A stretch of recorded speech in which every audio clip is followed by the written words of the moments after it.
Suhu politik sudah mulai menghangat. Belum panas tapi mulai menghangat. Menghadapi pemilu 2024. Kita harus mempersiapkan dan menjaga pemilu tahun depan agar hasilnya baik dan prosesnya juga baik. Apakah Bapak Ibu setuju? Sekali lagi, agar hasilnya baik pemilunya dan agar prosesnya baik pemilunya. Setuju? Sudah sering kita dengar, pemilu itu pesta demokrasi. Pemilu itu pesta demokrasi.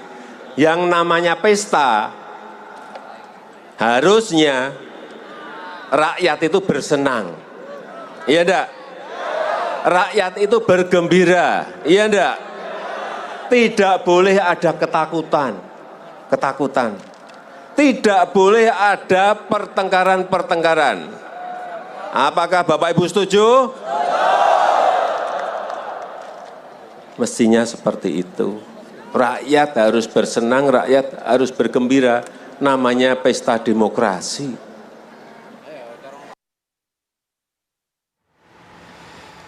Baik pemirsa, 7 bulan lagi menjelang pemilu 2024 yang akan berlangsung 14 Februari tahun depan, Pak Jokowi mengatakan kalau sekarang suhunya ya masih menghangat, belum memanas. Tapi di menghangat ini, Pak Jokowi rupanya sudah mengetahui bahwa masih ada permusuhan di kalangan masyarakat, terpecah begitu opininya sesuai dengan pilihan partai politik, sesuai dengan pilihan calon presiden mereka masing-masing. Sehingga tadi ada pesan-pesan disampaikan oleh Pak Jokowi yang diutarakan dalam Harlah PKB yang berlangsung kemarin. Jadi kalau ingin hasilnya baik, prosesnya pun juga harus baik, tidak perlu kontok-kontokan. Tapi sebenarnya apa yang coba disampaikan oleh Presiden Jokowi? Kita akan kupas pada malam hari ini, kita akan dengarkan pandangan para narasumber. Yang pertama nanti kita akan lihat bagaimana Mas Khairul Umam ini sebagai seorang pakar komunikasi politik melihatnya. Assalamualaikum warahmatullahi wabarakatuh. Mas Umam, gimana kabar? Malam Mbak, baik Mbak. Alhamdulillah, baik. Dan juga saya sebenarnya sudah lama nggak ketemu, jadi sekarang senang bisa ketemu dengan Mas Adi Praetno selaku pengamat politik. Assalamualaikum warahmatullahi wabarakatuh. Waalaikumsalam malam, Mas Adi, sehat? Selamat malam Putri, Alhamdulillah sehat. Baik, selain Mas Adi dan juga Mas Umam yang menemani saya di studio, sudah hadir juga secara virtual, akan memberikan dan juga menganalisa bagaimana gestur Pak Jokowi, ekspresinya, mimiknya, gerak tangannya dan sebagainya. Seperti biasa, Mas Kirdi Putra selaku pakar mikroekspresi juga akan memberikan pengamatannya kepada kita. Assalamualaikum warahmatullahi wabarakatuh. Selamat malam Mas Kirdi. Waalaikumsalam warahmatullahi wabarakatuh, Putri. Salam semuanya. Baik, Mas Kirdi, Mas Umam dan juga Mas Adi serta pemirsa, memang kami tayangkan nanti sebagian-sebagian. Jadi pada segmen ini kami potong pernyataan yang sudah Anda saksikan tadi. Itu yang akan kami ulas pada segmen ini. Berikutnya kami juga sudah siapkan potongan dari pernyataan Presiden Joko Widodo yang lainnya. Tapi dari pernyataan ini, apa yang bisa ditangkap oleh Mas Kirdi? Oke, jadi kalau kita bicara per segmen, apa yang pernyataan yang disampaikan oleh Pak Presiden Jokowi, itu secara permukaan kita bisa melihat bahwa Pak Jokowi satu ketika mengucapkannya itu sangat percaya diri dan nyaman. Kenapa? Coba kita perhatikan bahwa beliau ketika menyampaikan itu benar-benar bisa fokus ke kanan kiri segala macam, wajahnya terus ketawa tersenyum itu bebas, ada tarikan di samping matanya juga ada garisnya juga, itu jelas sekali kelihatan. Jadi artinya adalah beliau menunjukkan sebuah ekspresi wajah maupun gestur yang santai. Artinya apa? Nggak ada tekanan di situ. Ya, nggak ada tekanan sama sekali. Itu satu. Yang kedua, narasi yang dibangun itu ada sebuah narasi gambaran besar dan dengan sangat baik Pak Presiden Jokowi membangun intensnya itu satu-satu lancar gitu, satu lancar. Yang ada target akhirnya yang nanti kita akan bahas di bagian akhir. Jadi kalau kita bicara tentang apa yang ditampilkan oleh Pak Jokowi dari awal, confidence, kemudian terstruktur, dan kemudian interaksinya sangat baik karena dia tahu, beliau tahu target yang mau dimasukkan di pikiran bawah sadar di kader PKB yang di depannya itu sangat jelas. Nah, itu gambarannya seperti itu kira-kira. Yang mau dimasukkan adalah setuju. Perhatikan interaksinya Pak Jokowi. Bapak Ibu setuju? Setuju gitu. G gitu. Dan itu berapa kali kalau kita hitung? Kita bisa perhatikan. Iya, percaya dirinya, kenyamanan yang ditunjukkan oleh Presiden Joko Widodo ini, apakah kemudian lebih terlihat saat ini dibandingkan pada saat bertemu ataupun juga berhadapan di depan kader-kadernya atau kader-kader PDIP, termasuk pada saat bulan Bung Karno Juni kemarin, Mas Kirdi? Nah, menariknya adalah kalau kita lihat, kita bandingkan aja gitu, lebih lepas yang ini daripada yang kalau kita bicara di hadapan kader PDIP.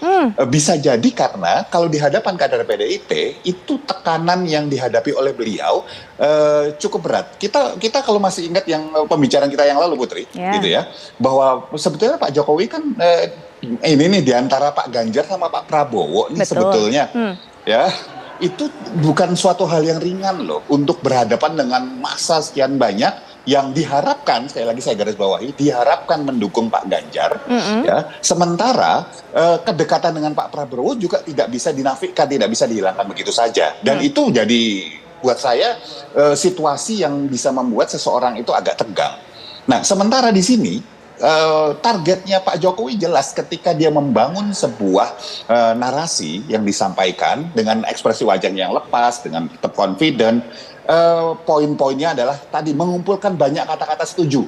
Nanti kita bahas menjelang akhir kenapa beliau harus mengucapkan itu. Iya, kenapa sih berulang kali mengucapkan ataupun juga mempertanyakan mengenai persetujuan dari audiens, dari masyarakat yang bergabung pada saat acara tersebut. Kalau Mas Umam mungkin punya pandangan mengenai apa yang disampaikan. Adakah pesan-pesan atau narasi juga yang disampaikan oleh Pak Jokowi?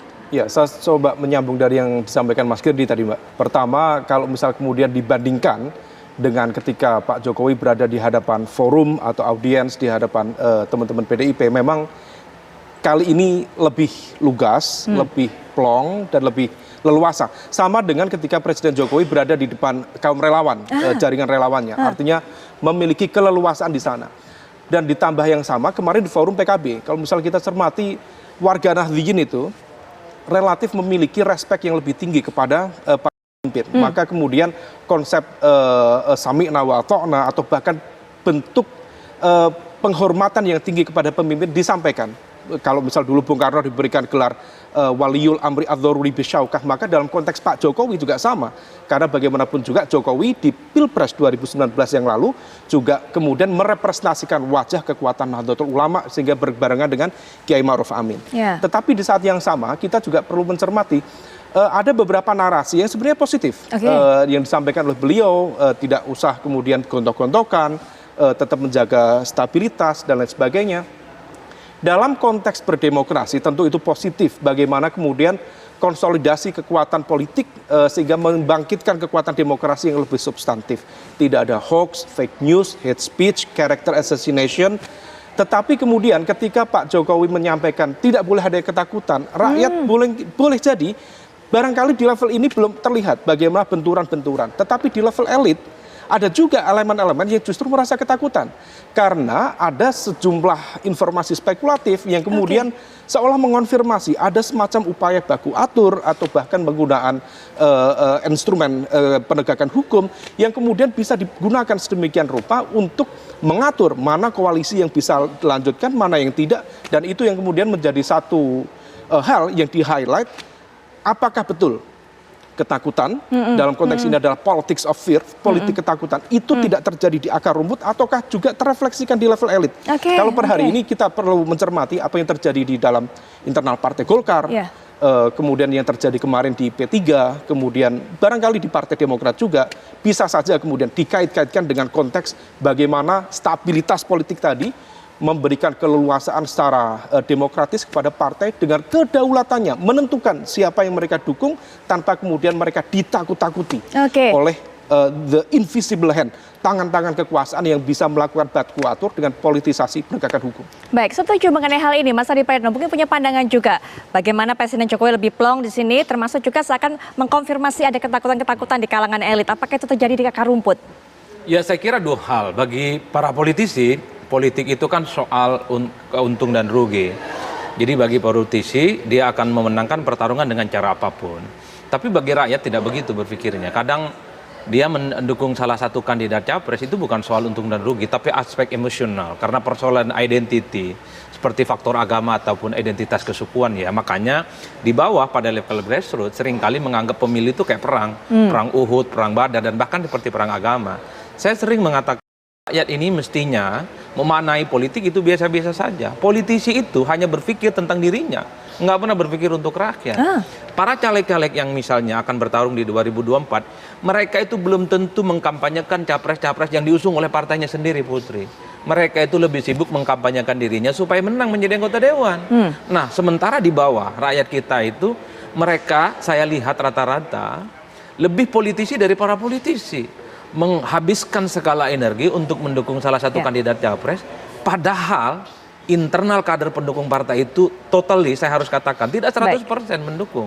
Oleh karena itu, saya selalu mengatakan bahwa pemilu itu harus sampai ke TPS dan selesai setelah itu. Nah, yang kedua yang paling penting. Mungkin kita tahan sampai di situ dulu. Nanti lanjutkan poin keduanya berikutnya, Mas Adi, karena ini menarik. Apalagi Mas Adi mengatakan kadang-kadang masyarakat lebih politisi daripada politisi itu sendiri. Kita akan lanjutkan setelah jeda berikut ini. Kami segera kembali.